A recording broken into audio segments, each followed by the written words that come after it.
Ainda hoje, sinto o cheiro da umidade do chão daquela sala, misturado com o cheiro metálico do meu próprio medo. A sala do interrogatório 4, onde tudo começou, ou onde tudo quase acabou, dependendo de como se olha para a coisa. Inspetor Ricardo Neves, com o seu olhar cansado de quem já viu demais nos becos de Lisboa, folheava um bloco de notas que parecia ter mais história que eu.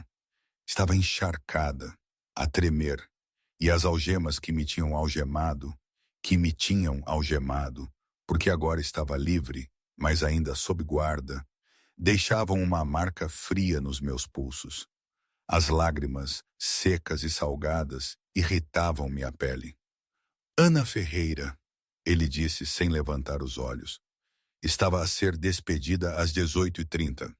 Pediram-lhe para ficar para ajudar com o serviço. Às 20h15 causou uma confusão, alegando que a comida do Sr. Cruz estava envenenada. Foi retirada do local. O Sr. Cruz comeu a comida. Entrou em choque anafilático. Correto? Sim, sim, sim a tudo.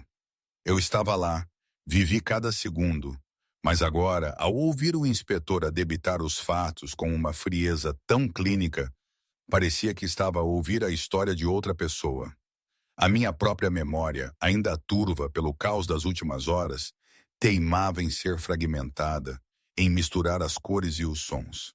Tinha sido naquela mesma mesa, algumas horas antes, que João, o gerente, o meu algoz, o homem que sorria apenas quando o cartão de crédito do cliente passava sem problemas, me tinha despedido. O vinho, sim, o vinho. Uma garrafa de Chateau Margaux de 1982, caríssima, desfeita em 1000 pedacinhos de vidro no tapete branco imaculado do garfo dourado.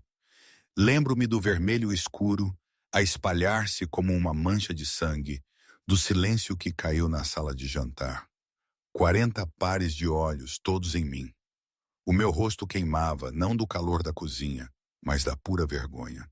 Desculpe, eu sinto muito, tinha balbuciado, ajoelhando-me para apanhar os cacos com as minhas próprias mãos. Estava exausta, esgotada.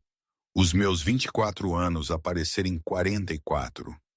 O meu uniforme, um pouco grande, pendia-me do corpo que o estresse e os turnos duplos tinham emagrecido. Para! A voz de João, baixa, mas afiada como uma faca de chefe. Ele caminhou até mim, os seus sapatos polidos colocavam suavemente nos vidros. Não gritou, o que teria sido melhor. Em vez disso, inclinou-se e murmurou, num sussurro áspero, mesmo ao meu ouvido. Deixa estar, Ana. Vais cortar-te. E não quero sangue no tapete também. O corpo doía-me só de pensar naquela cena, agora tão distante e insignificante comparada ao que se seguiu. Sangue no tapete. Que ironia. Porque pouco depois seria uma coisa bem pior a ensanguentar o tapete, a destruir vidas. Aquele dia tinha começado mal. Ou não, a verdade é que nunca começava bem. A acordar antes do sol nascer no meu pequeno apartamento em Alfama, o cheiro a maresia misturado com a umidade que se agarrava às paredes. E depois o hospital de Santa Maria. Sofia, a minha irmã mais nova, no seu quarto branco, as máquinas a piar baixinho. Os custos dos seguros médicos. Eram um buraco negro que me sugava a alma, o salário. O garfo dourado era a minha única âncora. Mas João não queria saber da minha âncora. 3 incidentes este mês, tinha dito ele, virando-me as costas para se desculpar aos clientes da mesa 4. A mesa onde agora eu estava a ser interrogada. Que brincadeira macabra do destino. És um peso. Sai agora. Senti as lágrimas a picar-me os olhos, mas engoli-as. Não podia chorar ali, à frente da elite de Lisboa. Fui para a cozinha, passando pelas portas duplas para a sinfonia caótica do inferno que era a nossa retaguarda. Se a sala de jantar era o céu, a cozinha era o purgatório. Vapor, panelas a bater, o cheiro denso de azeite de trufa, bife grelhado e medo. Pedro, o chefe, uma montanha de homem com cicatrizes de queimadura nos braços e um temperamento lendário. Ferreira! Ele grunhiu, sem sequer olhar para cima de um prato de vieiras. Onde está o vinho para a mesa 1? Deixei cair, chefe, sussurrei, caminhando para o balneário. O chefe Pedro parou. Toda a linha de cozinha ficou em silêncio. Os subchefes, os cozinheiros, até o lavador de pratos. Pedro levantou os olhos, os seus estreitos como fendas. Fora da minha cozinha, rosnou ele. Antes que te atire eu mesmo. As minhas mãos tremiam tanto que não conseguia abrir o cacifo, mas finalmente consegui e agarrei o meu casaco de inverno pesado. Estava despedida. Tinha falhado com a Sofia. Sentei-me no banco de madeira, o rosto enterrado nas mãos, a tentar pensar numa forma de contar à minha irmã. Passaram 10 minutos, ou talvez 15. Os sons abafados da correria do jantar chegavam até mim. Estava a levantar-me para ir embora quando a porta do balneário se abriu com um estrondo. Era João. Estava agitado, o seu cabelo normalmente impecável, ligeiramente desalinhado. Viu-me e parou. Ainda aqui? Ele perguntou impaciente. Estava de saída, eu disse, pegando na minha mala. Espera. João olhou para o relógio, depois de volta para a porta, o pânico visível nos seus olhos. Na verdade, não vais. Ainda não. Pisquei os olhos. O quê? Estamos com falta de pessoal. Ele sibilou, a andar de um lado para o outro no pequeno espaço. A Jéssica desmaiou no frigorífico. Exaustão pelo calor. A ambulância está a caminho. Tenho a sala com 3 empregados a menos, e ele acabou de entrar. Quem? Perguntei.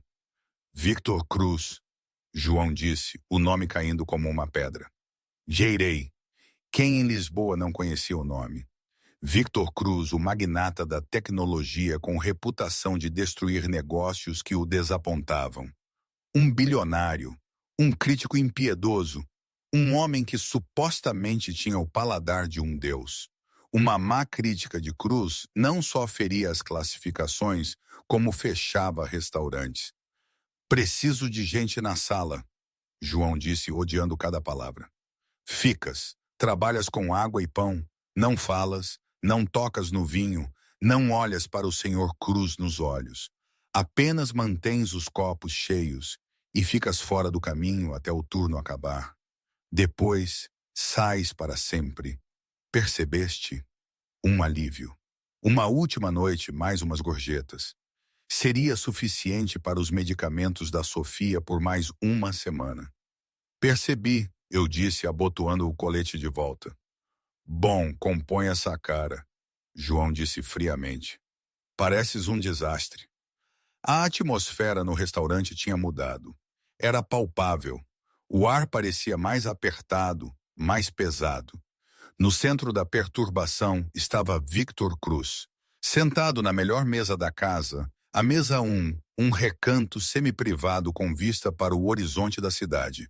Não estava sozinho, estava rodeado por uma comitiva de 4 pessoas, 2 assistentes a digitar furiosamente em telemóveis antigos, um intérprete com um ar frenético e um guarda-costas que parecia mastigar cascalho ao pequeno almoço. Eu movia-me pela sala como um fantasma, agarrada a um jarro de água gelada. Estava aterrorizada com a possibilidade de cometer um erro, aterrorizada com João a observar-me das sombras. Aproximei-me da mesa 1. Água, senhor? Perguntei suavemente. Cruz não olhou para mim. Estava a olhar para o menu com um ar de puro tédio. Acenou com a mão de forma displicente. O guarda-costas, um homem de pescoço grosso e uma cicatriz na sobrancelha, assentiu. Apenas para o senhor Cruz, a temperatura ambiente sem gelo, o guarda-costas murmurou. Claro, eu disse. Recuei para o balcão de serviço. Enquanto preparava a água, observei a mesa. João estava pessoalmente a tirar os pedidos. Suava. O chefe Pedro tinha realmente saído da cozinha, algo que nunca fazia para cumprimentar Cruz. Monsieur Cruz, Pedro disse fazendo uma ligeira vênia. É uma honra. Esta noite preparei um menu de degustação especificamente desenhado para a sua chegada. Cruz levantou os olhos, frios e cinzentos. Disse algo em russo. O intérprete interveio. O senhor Cruz exige perfeição. Ouviu dizer que o seu risoto de açafrão é adequado. Ele julgará por si mesmo. E o intérprete fez uma pausa, tirando um cartão plastificado de uma pasta. Estas são as restrições alimentares do senhor Cruz. Não são preferências. São de vida ou morte. Pedro pegou no cartão. Assentiu solenemente. Claro, sem marisco, sem amendoins e absolutamente sem coentros. Estamos bem cientes. Há mais uma, o intérprete acrescentou nervosamente. O senhor Cruz desenvolveu recentemente uma sensibilidade à capsaicina. Mesmo uma malagueta leve pode causar encerramento da garganta. Pedro acenou com a mão arrogantemente. A minha cozinha é francesa, estritamente clássica. Não usamos picantes baratos. Não tem nada a temer. Eu, a deitar a água num copo de cristal no balcão, senti um estranho formigueiro na nuca. Vi Pedro a voltar para a cozinha, a ladrar ordens. A noite arrastava-se. Fiquei nas minhas sombras, enchendo copos, limpando pratos de pão. Eu era invisível. Mas ser invisível deu-me um ponto de vista que ninguém mais tinha. Via coisas. Vi o subchefe Diogo, um homem invulgarmente suado. Diogo era ambicioso, escorregadio, e odiava o chefe Pedro. Tinha sido preterido para o cargo de chefe de cozinha 3 vezes. Eu tinha-o apanhado uma vez a roubar bifes premium para levar para casa. E ele tinha me ameaçado de me despedir se eu falasse. Desde então, ele procurava uma razão para se livrar de mim. Naquela noite, Diogo estava a trabalhar na estação de molhos. O molheiro. Era a estação mais crítica da linha. Passei pela bancada para deixar pratos sujos. A cozinha estava a todo o vapor. Pedido! Risoto para a mesa 1! Gritou Pedro. Parei. Observei Diogo a deitar um molho rico e dourado sobre o risoto. Parecia perfeito. Cremoso, vibrante amarelo do açafrão, coberto com uma delicada folha de ouro. Mas, enquanto passava pela bancada, uma ventoinha soprou o vapor do prato na minha direção. Parei. Eu tinha um segredo. Não era algo que se pusesse num currículo, principalmente porque as pessoas achavam estranho. Eu tinha hiperosmia, um sentido de olfato aguçado. Conseguia cheirar a chuva 1 hora antes de cair. Conseguia saber se um pêssego era doce sem o cortar. Conseguia cheirar o perfume barato na gola de um homem do outro lado da sala. Normalmente era uma maldição. O cheiro do caixote do lixo atrás do restaurante fazia-me engasgar. E a mistura de colônias na sala de jantar dava-me dores de cabeça. Mas agora, enquanto o vapor do risoto me atingia o nariz, cheirei algo que não pertencia ali. O açafrão cheirava a feno e mel.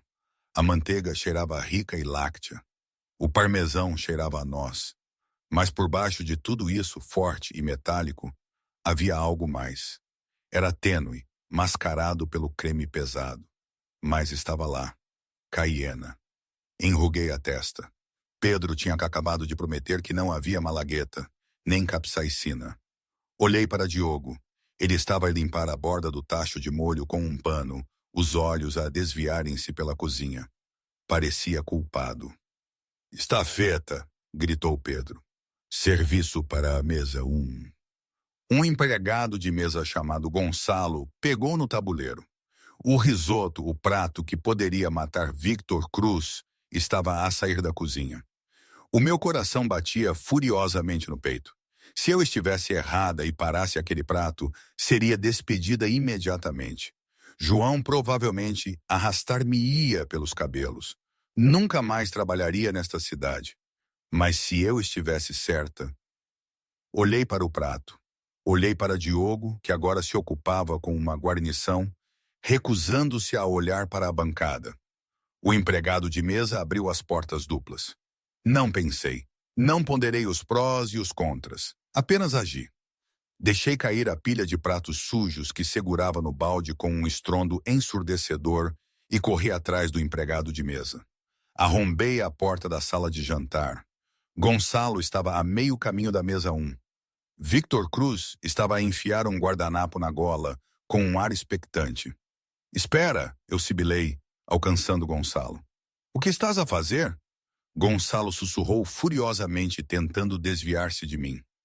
Sai do caminho, Ana. Estás em terreno escorregadio. Não pode servir isso, eu disse, a minha voz subindo ligeiramente. Conseguia sentir o cheiro mais forte agora. Não era apenas caiena, era um óleo de malagueta concentrado, provavelmente injetado na redução de açafrão. Leva-o de volta! Estás louca! Gonçalo sibilou. É o prato VIP! Sai! Não! Agarrei a borda do tabuleiro. A sala de jantar ficou em silêncio novamente. Esta era a segunda cena que eu causava em 2 horas. João, que estava perto da mesa 1 a servir vinho, levantou a cabeça. O seu rosto passou da confusão à raiva pura e inalterada. Caminhou na minha direção, abandonando o vinho. Ana, João disse, a voz a tremer com fúria contida. Larga o tabuleiro, sai pela porta da frente, nem vais para a cozinha, apenas vai. Isso tem malagueta, eu disse, a voz a tremer, mais alta o suficiente para a mesa de Cruz ouvir. Consigo sentir o cheiro. Se ele comer isto, vai sufocar. João olhou para o prato. É risoto de açafrão, sua idiota. Não há malagueta num risoto clássico. O chefe Pedro fê-lo ele mesmo. O Diogo fez o molho, eu retorqui. Por favor, é só verificar. Victor Cruz virou-se na cadeira. Olhou para a confusão, depois para o seu intérprete. O intérprete parecia aterrorizado. O que ela está a dizer? Cruz perguntou em russo. Ela diz que a comida está envenenada. O intérprete traduziu, a sua voz estridente. Cruz levantou-se. O guarda-costas desabotoou o casaco do fato, a mão a pairar perto da cintura. Isso é o suficiente. João agarrou meu braço. Estás a causar um distúrbio. Segurança. 2 homens grandes de fatos pretos apareceram da entrada. Estou a dizer a verdade. Eu gritei, a debater-me enquanto João me puxava para longe do tabuleiro. Não o deixem comer! Tirem-na daqui! João gritou. Enquanto os seguranças me agarravam pelos cotovelos, arrastando-me para trás, vi Gonçalo colocar o risoto à frente de Victor Cruz. O vapor subiu. Cruz pegou no garfo. Eu gritei, não! Mas as pesadas portas de carvalho do restaurante bateram na minha cara. Estava na rua. Chovia. Despedida, humilhada e quase certa de que tinha acabado de assistir a um homem prestes a ser assassinado. Momento de interrupção aqui. Isto tudo, esta situação em que me meti por causa de um cheiro, é, para ser sincera, uma maluqueira completa. Quer dizer, pensa bem, uma simples empregada de mesa, prestes a ser despedida por incompetência ou por ser um desastre, e como João gostava de dizer, a confrontar um bilionário temido e um chefe lendário por causa de um cheiro que mais ninguém sentia? Na minha cabeça, na vida real, diríamos, essa rapariga está a delirar. Mas talvez fosse esse o problema. Talvez a realidade, por vezes, seja mais estranha e mais cheirosa do que a ficção. Não sei. Não faço a mínima ideia se o que fiz foi corajoso ou puramente estúpido. A minha cabeça só pensava na Sofia e no preço dos medicamentos. É assim que a vida nos empurra para certas decisões, não é? Não por heroísmo, mas por desespero. Enfim, de volta à história. A chuva de Lisboa em novembro não é apenas molhada. É de cortar a alma. Fiquei na calçada, o letreiro de neon do Garfo Dourado a zumbir acima da minha cabeça como um inseto moribundo. Fiquei encharcada instantaneamente. O meu uniforme fino não oferecia proteção contra o vento vindo do Tejo. Tremia, abraçando os braços ao peito.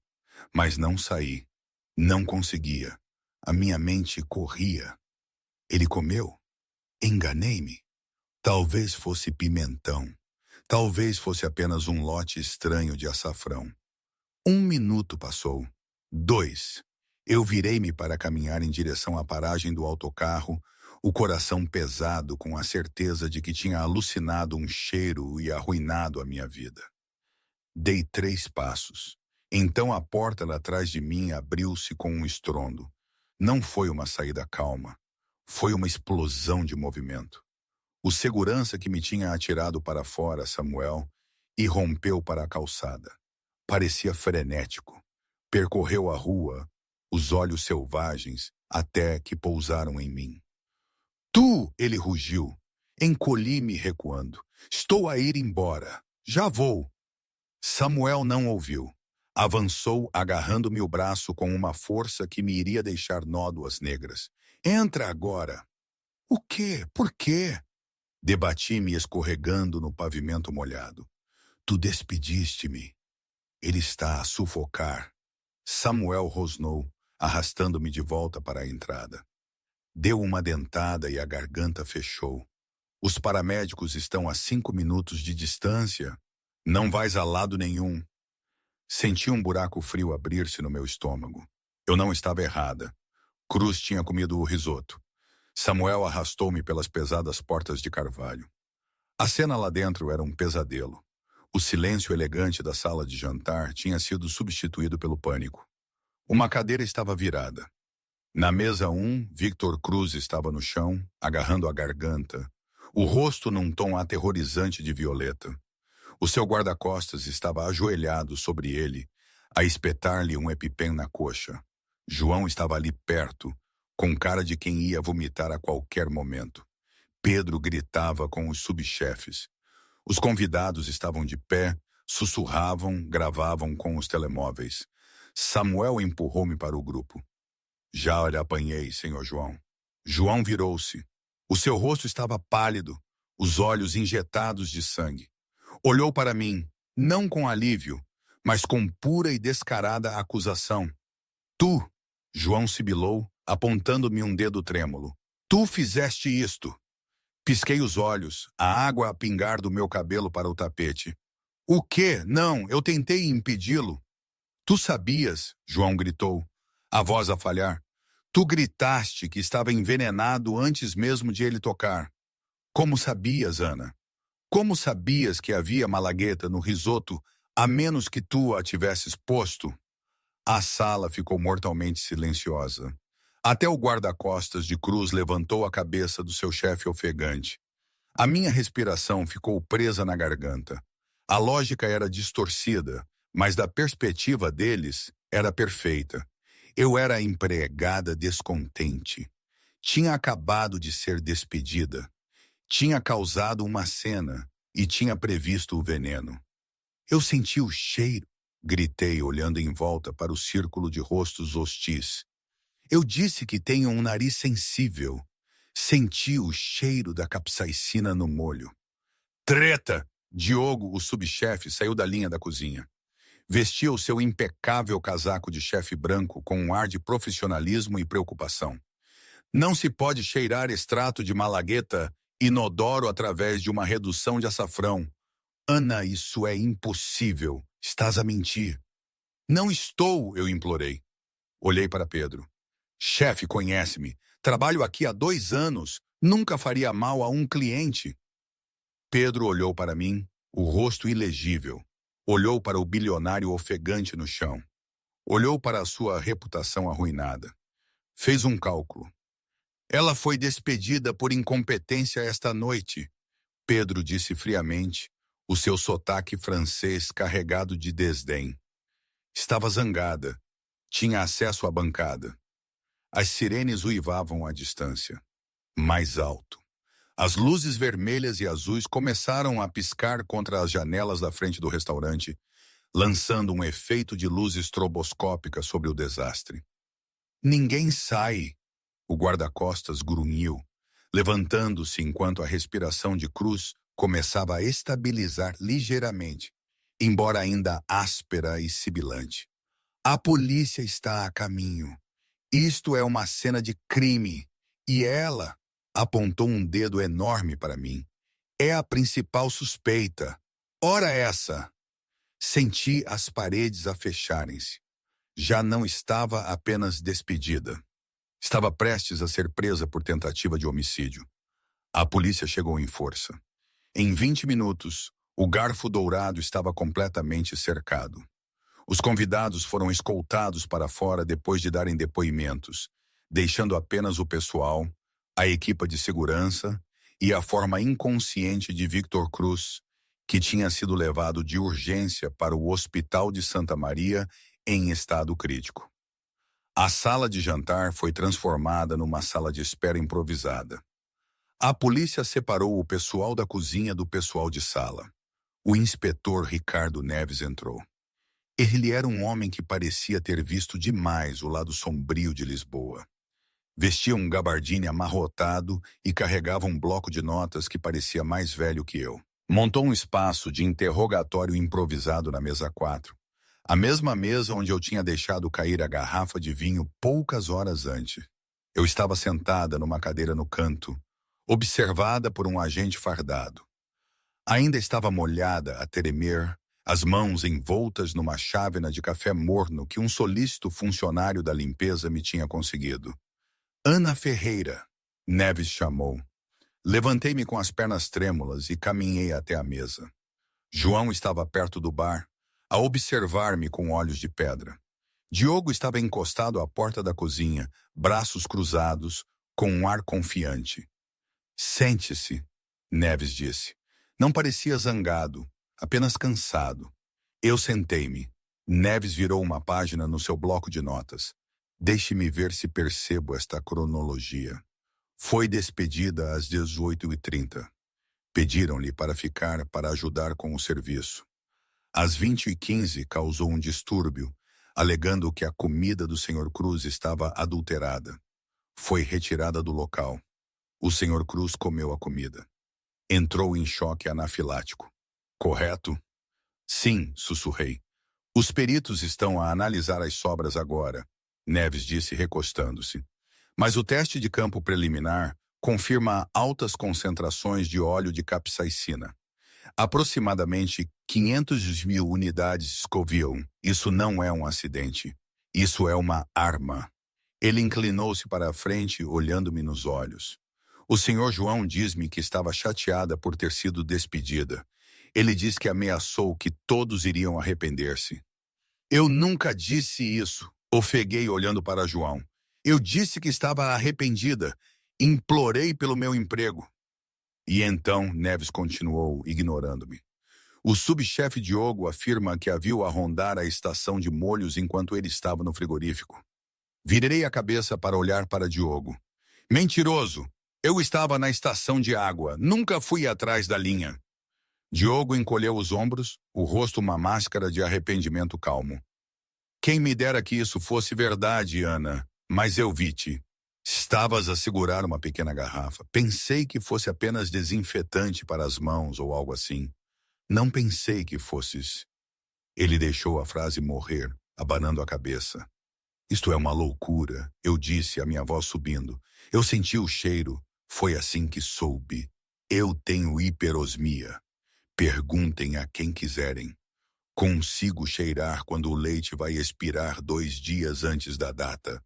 Consigo cheirar quando a máquina de lavar louça está a aquecer demasiado.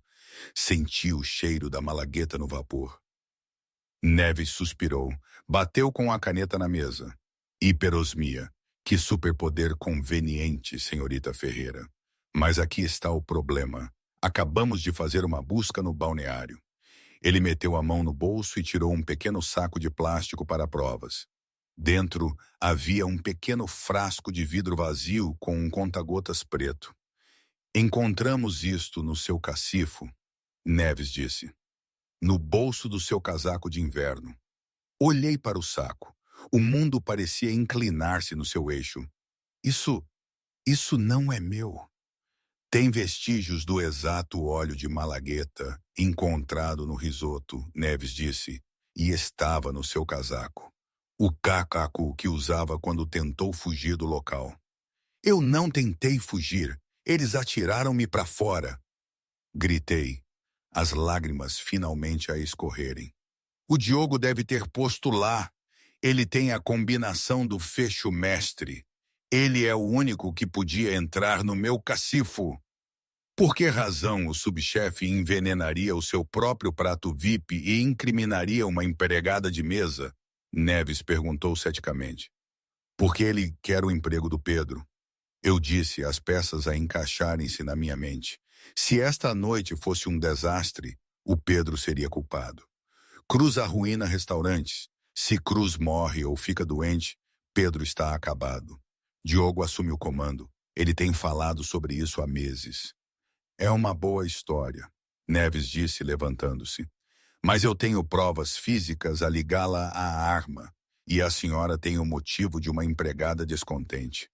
Ele fez um gesto ao agente fardado. Algema-a. Não, por favor. Levantei-me, recuando. Tem de me ouvir. Cheire o frasco.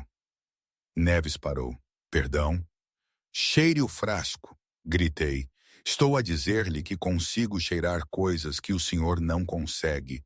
Se o Diogo tocou naquele frasco, o cheiro dele está lá. Não apenas o suor, mas tudo o que ele tocou hoje. Isto não é um filme, Ana. Neves disse, a paciência a esgotar-se. Faremos isso, mas agora a senhora vem conosco. O agente agarrou os meus pulsos. O metal frio das algemas estalou. Era o som do fim da minha vida. As contas médicas da Sofia, a renda, o meu futuro, tudo se foi. Enquanto me levavam para a porta, passando pelo pessoal da cozinha, vi Diogo. Ele estava a observar-me, e por uma fração de segundo, a máscara caiu. Ele sorriu, um pequeno e imperceptível curvar de lábio. Fechei os olhos, inalando profundamente, tentando acalmar o meu pânico. E então senti o cheiro. Ao passar por Diogo, a menos de 60 centímetros, o cheiro atingiu-me. Não eram apenas os cheiros da cozinha a alho e cebola. Por baixo do forte cheiro de lexívia que ele provavelmente acabara de usar para lavar as mãos, havia algo mais, algo específico, algo que não pertencia a uma cozinha. Era sândalo e óleo de motor. Parei subitamente, fincando os calcanhares no tapete. O agente tropeçou. Continue a andar. O agente grunhiu. Espere, gritei, virando-me para Neves. Inspetor, pare! Neves parou perto da porta. O que é agora? A pessoa que manuseou aquele frasco, eu disse, falando rapidamente, a minha voz a tremer, mais clara. Cheira a sândalo e óleo de motor. Óleo de motor sintético de alta qualidade e couro vintage. Neves enrugou a testa. O que está a dizer? Sinto o cheiro no Diogo. Eu disse, olhando diretamente para o subchefe, agora mesmo, por baixo da lexívia. Ele esfregou as mãos, mas não conseguiu tirar. Ele anda de mota. Ele trabalha em carros. O rosto de Diogo ficou ligeiramente pálido. Deu um passo para trás. Ela está louca. Vim de Uber para o trabalho. Verifique as mãos dele. Gritei. Não pelo picante, ele lavou isso. Verifique pelo óleo e verifique o frasco. Aposto o que quiser que o frasco cheira a óleo de motor. Neves olhou para mim, depois para Diogo. Era uma aposta arriscada, uma aposta ridícula e desesperada. Mas Neves era um bom detetive porque seguia o seu instinto. E o seu instinto dizia-lhe que a empregada estava demasiado aterrorizada para estar a atuar. E o subchefe estava um pouco demasiado imóvel. Neves tirou o saco de provas do bolso, levantou-o ao nariz, cheirou, enrugou a testa, cheirou novamente. Cheira a menta, Neves disse. Não, eu disse. A menta é do extrato de malagueta. É usada para mascarar o cheiro a calor. Procure mais fundo, atrás do cheiro forte. É pesado, oleoso. Neves olhou novamente para o frasco. Caminhou até Diogo. Inspetor, isto é assédio. João interrompeu, interpondo-se. Tem a sua suspeita. Afaste-se, João. Neves avisou. Pôs-se à frente de Diogo. Dê-me as mãos. Não tenho de o fazer. Diogo disse, cruzando os braços. Tem razão, Neves disse. Mas se não o fizer, vou perguntar por quê. E então vou pedir um mandado para o seu cacifo, o seu carro e os seus registros telefônicos.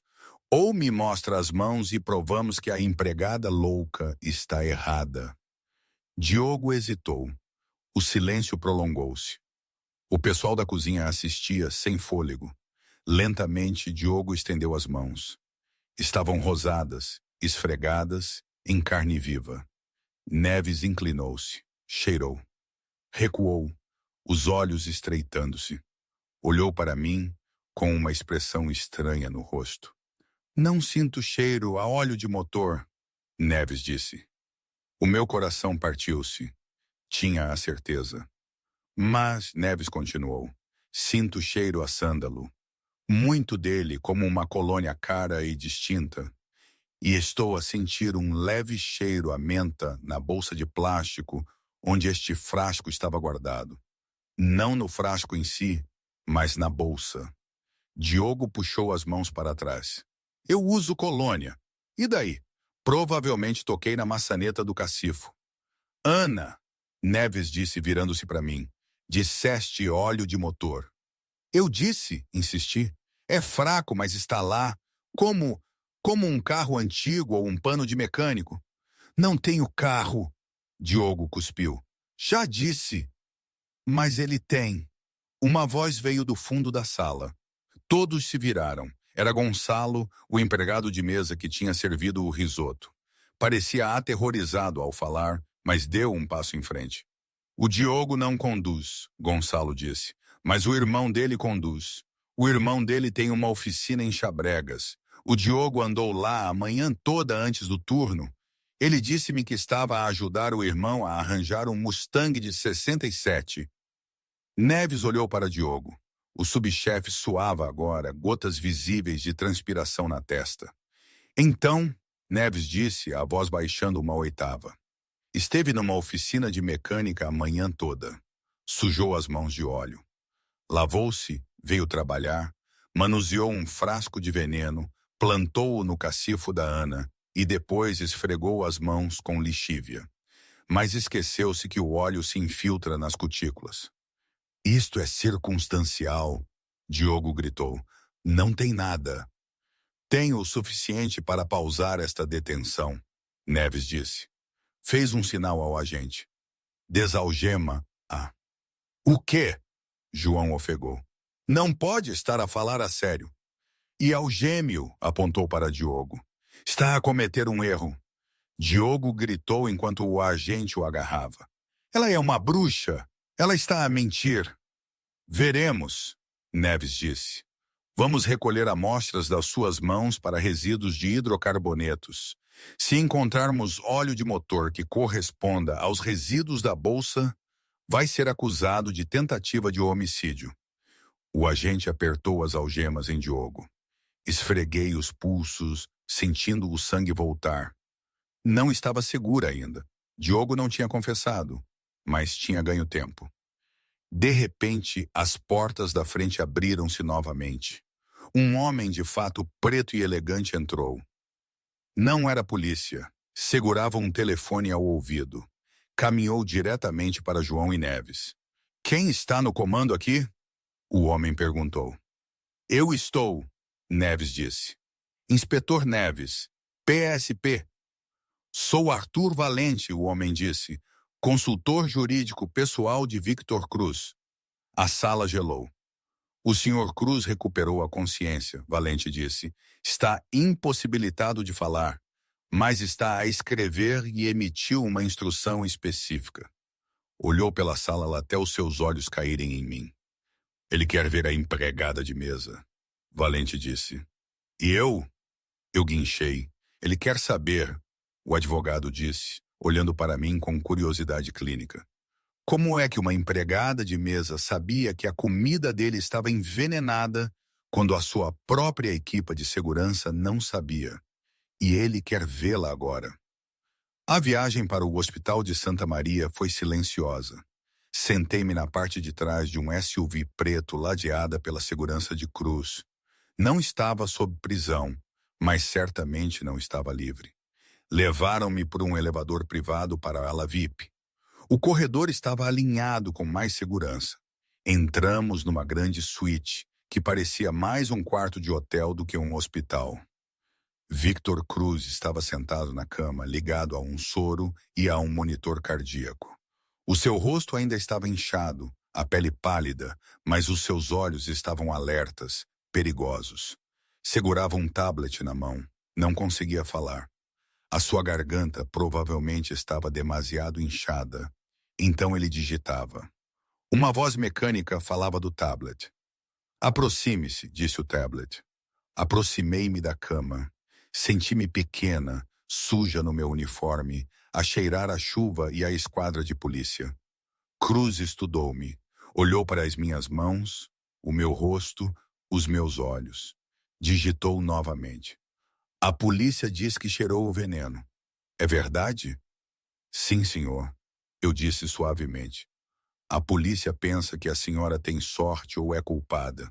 A voz do tablet disse. Eu não acredito em sorte, e a minha segurança diz-me que tentou parar o prato. Uma pessoa culpada tê-lo-ia deixado comer e teria ido embora. Cruz tocou no ecrã lentamente. A senhora tem um dom. É uma condição, eu disse. Hiperosmia. Tudo me cheira forte, demasiado forte normalmente.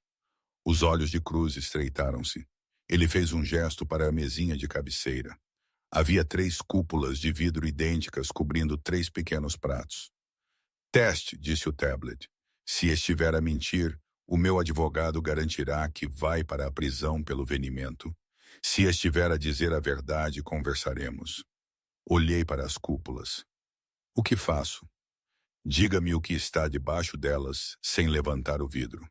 Engoli em seco. Era isto. A minha liberdade dependia do meu nariz. Caminhei até a primeira cúpula. Fechei os olhos. Inalei. Queijo, disse imediatamente.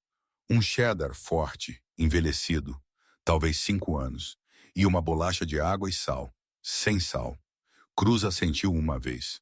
O advogado levantou a cúpula. Um pedaço de cheddar envelhecido numa bolacha simples. Passei para a segunda cúpula. Esta era mais difícil. O vidro bloqueava a maior parte do cheiro. Inclinei-me, o nariz quase a tocar a superfície fria.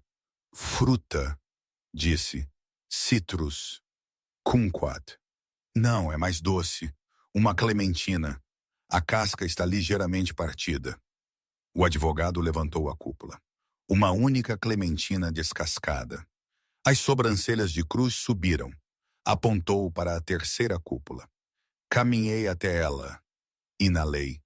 Enruguei a testa. Inalei novamente. Olhei para Cruz. Não há nada lá, eu disse. Está vazia, mas o prato foi limpo recentemente com detergente de louça com cheiro a limão, e alguém com uma luva de látex tocou na pega. Cruz olhou para mim. Por um longo momento, o único som foi o bip do monitor cardíaco. Então Cruz sorriu. Era uma expressão aterrorizante. O advogado levantou a terceira cúpula. Estava vazia. Cruz digitou furiosamente. Salvou minha vida, a voz disse. O meu pessoal falhou. A senhora teve sucesso. Está despedida do O Garfo Dourado. Sim, eu disse. Acho que sim. Bom, Cruz digitou. João é um tolo. A senhora está a ser desperdiçada lá. Ele fez uma pausa, olhando-me de cima a baixo. Tenho um problema, Cruz digitou. Um problema que o dinheiro não resolve. Um problema que a segurança não consegue resolver a tiros. Alguém está a sabotar a minha empresa por dentro. Tenho uma toupeira. Não consegui encontrá-la porque são perfeitos no papel. Ele inclinou-se para a frente, os olhos intensos. Mas as pessoas carregam os seus segredos consigo, disse o tablet. No suor, nos hábitos, nos lugares onde estiveram. E quero contratá-la, a voz disse. Não como empregada de mesa, mas como consultora. Quero que caminhe pela minha sede. Quero que se sente nas minhas reuniões de conselho. E quero que fareje o rato. Fiquei atordoada. Senhor Cruz, eu sou apenas uma empregada de mesa. Não sei nada sobre espionagem corporativa. Sabe o cheiro da mentira? Cruz digitou. É tudo o que preciso. Pagarei 10.000 euros por semana e cobrirei as contas médicas da sua irmã.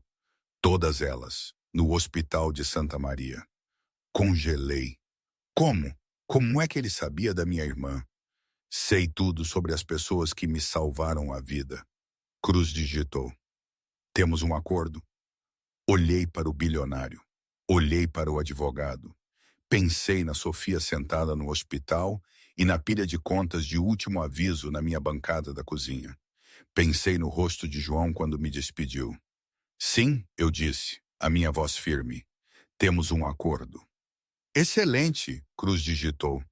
Começa lá amanhã, mas primeiro precisa de um duche. Cheira a cão molhado e café barato. A sede da Cruz Indústrias era um monólito de aço e vidro que perfurava o horizonte de Lisboa. Era uma fortaleza de inovação, albergando segredos que valiam bilhões. Para mim, Ana Ferreira era um pesadelo sensorial. O sistema de filtragem de ar era demasiado estéril, cheirando a pó ionizado e ozono. O limpa-carpetes usado no 40º andar tinha cheiro a limão, mas era quimicamente agressivo. E as pessoas, dezenas de executivos em fatos de 5.000 euros, cheiravam a ambição, ansiedade e couro caro. Eu estava no elevador privado ao lado de Victor Cruz. Tinham passado 3 dias desde o incidente no O Garfo Dourado. Cruz tinha tido alta do hospital, embora a sua voz ainda estivesse rouca. Parece aterrorizada, Cruz disse, a voz arranhada. Já não usava o tablet, embora falasse parcamente.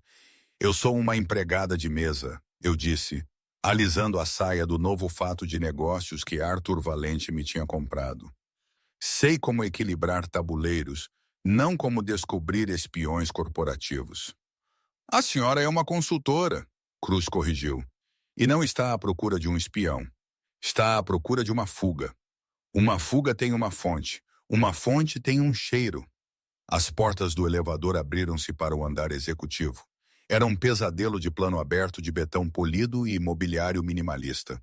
Uma dúzia de pessoas virou-se para olhar.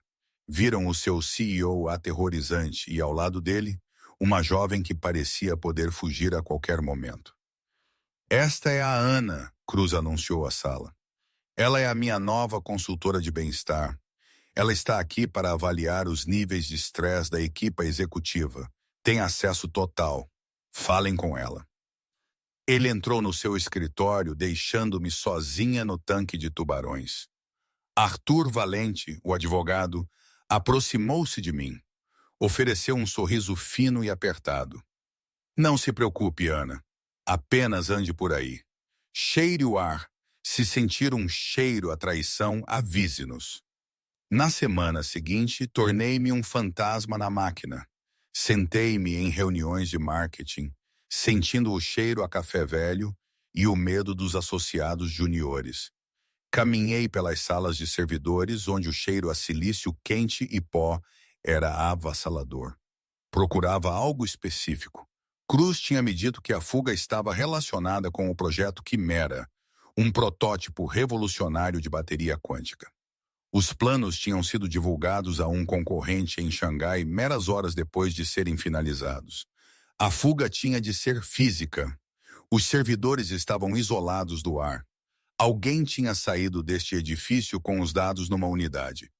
À quinta-feira, encontrei a minha primeira pista. Estava sentada no escritório do Dr. Tiago Ramos, o diretor de tecnologia, CTO. Ramos era um homem brilhante e nervoso que cheirava perpetuamente a pastilhas de menta e suor nervoso. Não vejo por que é que a senhora precisa de estar aqui, Ramos disse a digitar furiosamente no teclado. Tenho trabalho para fazer. O Sr. Cruz só quer garantir que o ambiente é saudável, eu disse sentando-me na ponta do sofá. Alarguei ligeiramente as narinas. A sala cheirava a marcadores de quadro branco e menta. Mas havia algo mais, um cheiro fraco e doce vindo da gaveta de baixo da sua secretária. Framboesa e papel de alumínio queimado. Conhecia aquele cheiro. Tinha-o sentido no beco, atrás do restaurante, onde os lavadores de louça faziam as suas pausas. Era sumo de vape sintético, especificamente uma marca barata. "O senhor usa vape, senhor Ramos?" perguntei. Ramos congelou.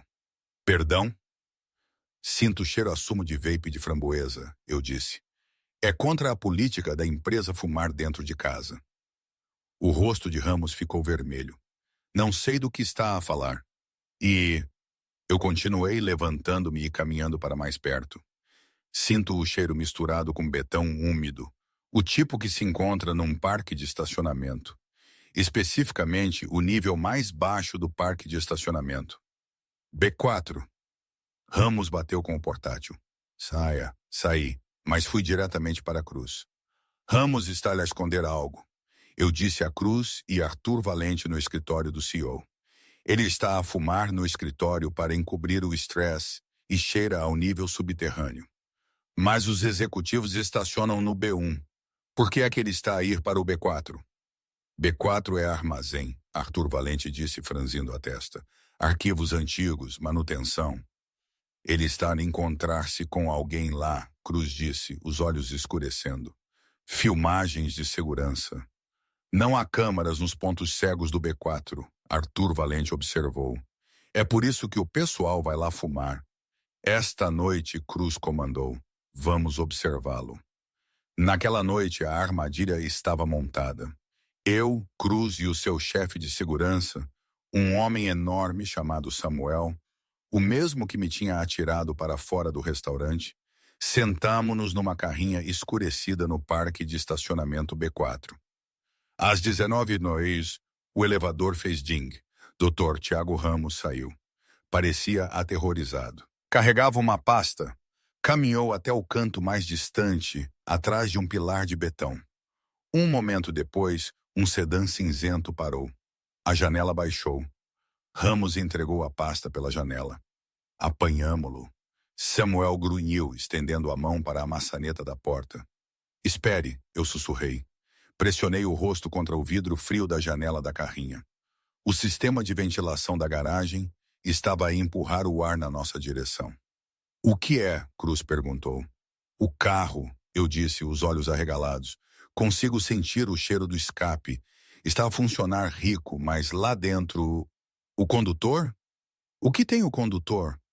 "O condutor cheira ao garfo dourado", eu sussurrei. Cruz congelou. "O quê?" "Não a comida", eu disse, a minha mente a acelerar, ligando os pontos olfativos. "Os produtos de limpeza, o polidor industrial de limão que usam nos chãos e manteiga clarificada. Um chefe de cozinha?" Arthur Valente perguntou do banco da frente. "Não", eu disse. "Diogo, o subchefe, está na cadeia. Isto cheira a escritório de gerente. Cheira a João Ferreira." Perspectiva de João, o gerente. A escuridão da garagem, o frio repentino, as vozes abafadas. Eu sabia que algo estava errado. Aquele puto do Tiago Ramos, sempre a tremer, a minha única ponte para os segredos do Cruz. Mas eu via a carrinha, a espreita, e um calafrio percorreu-me a espinha. Quando a porta abriu e aqueles brutos irromperam, a minha mente só registrou o fracasso. E depois eu via. Ana Ferreira, a empregada de mesa, o desastre, a aberração do olfato. Eu tinha a certeza de que a tinha posto no sítio dela. Eu planeei isto durante anos. Cada passo. A queda do restaurante do meu pai por causa do Império de Cruz. A minha humilhação. A minha sede de vingança. Ela era apenas uma peça no meu plano para arruinar a vida de Victor Cruz, para derrubar tudo o que ele tinha construído. E agora ela estava ali, a destruir tudo de novo. Como? Como é que ela sempre via através da fachada? Para mim, ela era só um estorvo, um obstáculo, uma ruína. Cruz não hesitou. "Abatam-nos!" Samuel e outros 2 guardas irromperam da carrinha. O sedã cinzento guinchou, tentando fugir, mas a equipa de segurança arrebentou os pneus. O carro embateu num pilar. Arrancaram o condutor. Era de fato João Ferreira, O gerente desgraçado do O Garfo Dourado. Tiago Ramos estava de joelhos a soluçar. Eu não queria. Ele chantageou-me. Ele disse que tinha fotos minhas. Saí da carrinha. O ar estava denso com o cheiro a borracha queimada e pólvora. Caminhei até João, que estava imobilizado no chão por Samuel. João olhou para mim, ódio nos olhos. Tu, ele cuspiu, a empregada de mesa. Por que, João? Perguntei. Por que envenenar o Cruz? Por que roubar os dados? Porque ele me arruinou, João gritou. Há 10 anos, Cruz comprou o edifício onde ficava o restaurante do meu pai. Ele despejou-nos para construir um centro de dados. O meu pai suicidou-se. Eu queria tirar-lhe tudo. A vida dele, a empresa dele, o legado dele. Cruz estava sobre João com um ar indiferente. Nem me lembro do seu pai, ele disse friamente. Levem-no. Parecia uma vitória. Ramos foi preso. João foi preso. A fuga foi contida. A tentativa de assassinato foi resolvida. Senti uma onda de alívio. Tinha conseguido. Tinha provado o meu valor. Mas enquanto os carros da polícia chegavam para levar João embora, passei pelo porta-bagagens aberto do sedã cinzento de João. O porta-bagagens tinha se aberto no acidente. Lá dentro estava um saco de desporto. Estava aberto. Lá dentro havia maços de dinheiro e um telemóvel burner. Parei. O vento mudou. Cheirei o dinheiro. Cheirava a tinta e algodão. Cheirei o carro, batatas fritas velhas e fumo rançoso. Mas senti algo mais a vir do saco. Um cheiro que me fez eriçar os pelos dos braços. Sândalo, um papel caro e um tipo específico de menta. Era o mesmo cheiro que tinha sentido no saco de provas na esquadra. O cheiro que o inspetor Neves tinha pensado ser colônia. Virei-me lentamente. Olhei para Arthur Valente. O advogado estava ao lado de Cruz, com um ar satisfeito, a digitar no telefone. O vento soprou de Arthur Valente na minha direção. Senti o cheiro da sua colônia, sândalo. Senti o cheiro do seu hálito, menta. E percebi, com um sobressalto de horror, que o carro de João cheirava exatamente como o escritório de Arthur Valente. João não era o cérebro. João era o intermediário. João era quem fazia o trabalho sujo, mas não era quem conseguia aproximar-se o suficiente de Cruz para saber o seu horário, as suas alergias e os segredos do projeto Quimera. João era um gerente de restaurante. Ele não sabia como vender esquemas de baterias quânticas aos chineses, mas um advogado corporativo sabia. O meu coração batia furiosamente no peito. Olhei para Cruz, que estava a virar as costas para Arthur Valente para caminhar em direção ao elevador. Cruz estava sozinho com o verdadeiro monstro. Não gritei. Se gritasse, Arthur Valente saberia que eu sabia. Ele era um homem inteligente. Provavelmente tinha um plano de contingência. Eu precisava de afastar Cruz dele. Senhor Cruz, chamei, a minha voz subindo ligeiramente. Espere, acho que deixei cair o meu inalador na carrinha. Cruz parou e virou-se. Enviaremos alguém para ir buscar depois, Ana. Foi uma noite longa. Por favor, eu disse, caminhando rapidamente na direção deles. Eu precisava de ficar entre eles. Preciso dele agora. O estresse. Não consigo respirar. Agarrei o braço de Cruz. Era uma violação do protocolo, mas não me importei. Puxei-o ligeiramente para longe de Arthur Valente. O que se passa consigo? Cruz sibilou, olhando para mim. Inclinei-me na ponta dos pés. Sussurrei 4 palavras ao seu ouvido. Ele cheira a dinheiro. Cruz recuou, olhando para o meu rosto. Viu o terror nos meus olhos. Ele era um homem que sobrevivia a ler as pessoas. E leu a certeza absoluta na minha expressão. Cruz não olhou para Arthur Valente. Não se mexeu. Ele simplesmente virou-se para Samuel, o seu chefe de segurança. Samuel, Cruz disse calmamente. Reviste a bagageira do carro. A Ana pensa que perdemos algo. Arthur Valente enrijeceu. Senhor, a polícia está a tratar disso. Deveríamos subir. A imprensa estará aqui em breve. Num instante, Arthur, Cruz disse. A sua postura tinha mudado. Já não era a vítima cansada. Era o predador. A mão de Arthur Valente foi para o bolso do casaco. Eu senti o cheiro instantaneamente. Um cheiro metálico, forte e picante. Óleo de arma. Ele tem uma arma! Gritei, empurrando Cruz para trás. Arthur Valente sacou uma pistola elegante e com silenciador do seu casaco. O movimento foi fluido, praticado. Ele não era apenas um advogado. Ele era um limpador. Rapariga esperta, Arthur Valente zombou, apontando a arma para Cruz. Demasiado esperta para uma empregada de mesa. Samuel e os guardas estavam demasiado longe a inspecionar a bagageira. Cruz estava no chão onde eu o tinha empurrado. Eu era a única coisa entre o cano da arma e o bilionário. Por quê, Arthur? Cruz perguntou do chão, a voz calma, mas gélida. Estiveste comigo 20 anos. E durante 20 anos, limpei as suas confusões. Arthur Valente disse a mão firme. Enterrei os seus escândalos. Lutei nos seus processos. E paga-me um salário enquanto faz bilhões. Eu queria a minha parte, Victor. O projeto Quimera foi o meu pacote de saída. João era apenas um idiota útil com um rancor para o distrair enquanto eu movia os dados. Envenenou-me, Cruz disse. Precisava de si incapacitado. Arthur Valente encolheu os ombros. Se morresse, tudo bem. Se ficasse em coma, melhor. Teria poder de procuração.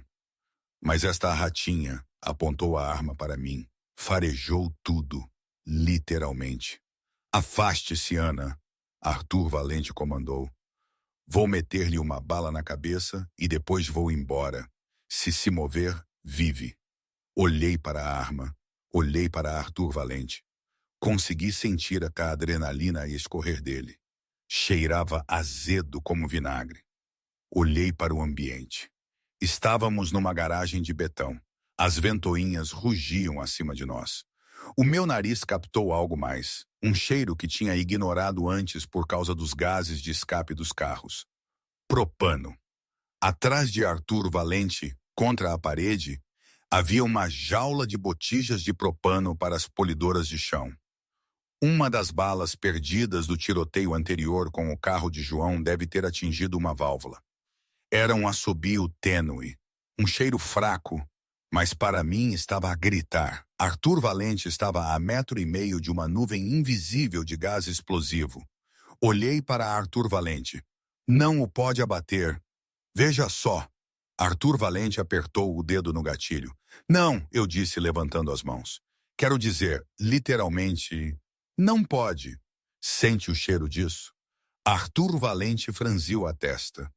Cheiro a quê? Outro fantasma, Ana. Ovos podres. Eu menti. O propano era inodoro, mas adicionavam-lhe mercaptano para que as pessoas pudessem cheirar fugas. Mas a fuga era recente, e a ventilação estava a afastá-lo de Arthur Valente, girando-o atrás dele. É uma fuga de gás.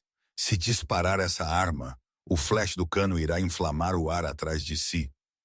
Arthur Valente hesitou. A confiança vacilou. Cheirou o ar. Não conseguia sentir o cheiro. Está a mentir, ele rosnou. Estou? Eu perguntei, a minha voz a tremer. Senti o cheiro da malagueta no risoto.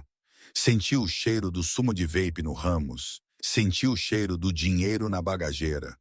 Realmente quer apostar a sua vida que estou errada? Era um blefe, um parcial. O gás estava lá, mas explodiria. Eu não sabia de física, eu só sabia de cheiros, mas eu conhecia o medo e conseguia sentir a dúvida a rastejar nas mãos de Arthur Valente. Por um segundo, Arthur Valente tirou os olhos de Cruz para olhar para a jaula de propano atrás dele. Foi tudo o que Samuel precisou. O chefe de segurança não gritou. Atirou uma chave de rodas que estava a usar para abrir o porta-bagagens. Com a força de uma bala de canhão, o ferro atingiu o pulso de Arthur Valente com um estalo nauseabundo. A arma caiu no chão. Samuel tacleou Arthur Valente antes que o advogado pudesse gritar. Cruz levantou-se, tirando o pó do seu fato. Caminhou até onde Arthur Valente estava imobilizado, a gemer de dor. Cruz pegou na arma, ejetou o carregador e atirou-o para o lado. Olhou para mim. Eu tremia, o choque de adrenalina a atingir-me com força. Havia realmente uma fuga de gás? Cruz perguntou baixinho. Respirei fundo. Senti o cheiro a propano novamente. Sim, mas provavelmente não o suficiente para explodir. A ventilação é demasiado forte. Cruz olhou para a jaula de propano, depois de volta para mim. Um raro e genuíno sorriso tocou os seus lábios. É uma péssima mentirosa, Ana, Cruz disse, mas uma magnífica blefadora. Ele meteu a mão no bolso e tirou um lenço, entregando-mo.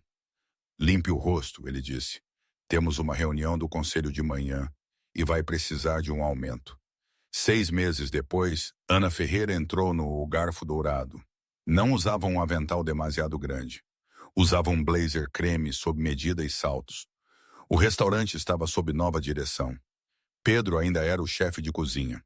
Tinha sido ilibado de qualquer envolvimento.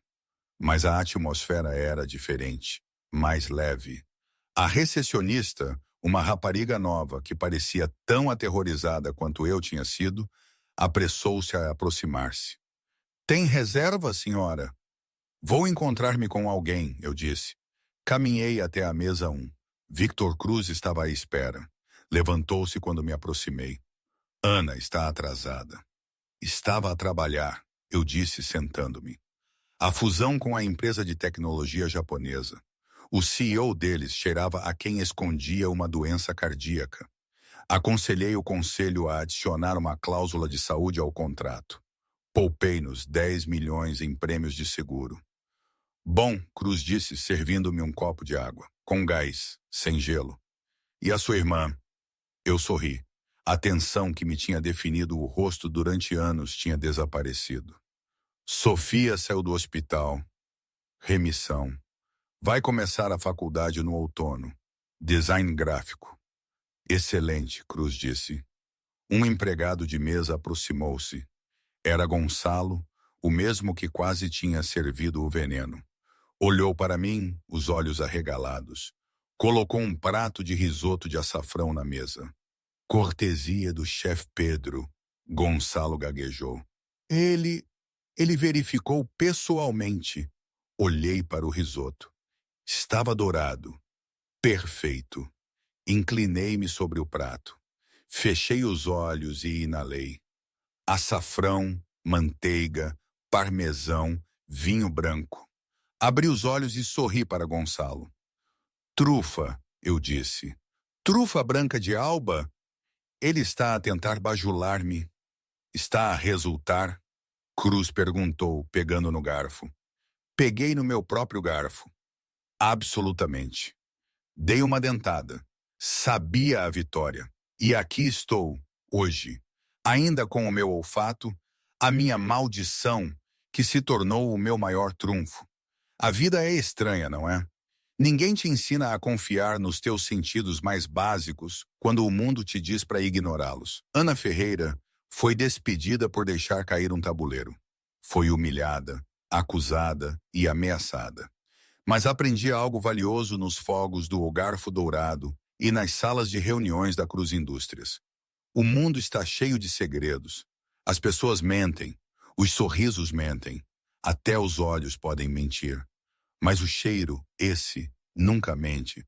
Só tens de saber como o respirar.